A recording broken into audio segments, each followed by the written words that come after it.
Kvalifikacijah ste opravili že v prvi vožnji, ne samo, da ste opravili, izvrstno ste opravili. Zadovoljni? Ja, ful sem vesela. Res, sploh zato, ker sem imela 3-4 dni nazaj težave z zdravjem, zelo visoko vročino in sem zaradi tega 2 treninga izgubila, kar je zelo pomembno za tisto samozavest in sem nekako z negotovostjo šla v te kvalifikacije.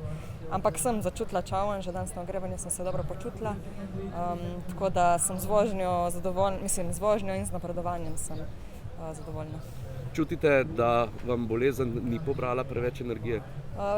Prvi trening po vročini, pa potem moštva sem se počutila še malo tako slabotna švoh, ampak že danes sem čutila, da sem tista ta prava. In tudi proga mi je ustrezala, tako da sem zelo vesela, da sem prikazala solidno vožnjo in da sem se varno uvrstila naprej v polfinale.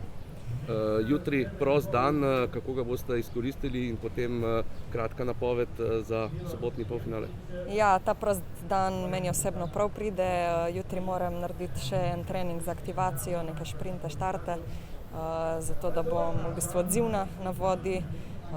Ogled proge, čisto nova proga, naštudirati progo, analiza in se poženemo v boju v soboto. V ekipni tekmi vam je 51 stotink zmanjkalo za odličjem. S čem pa boste vi na koncu tega prvenstva zadovoljni?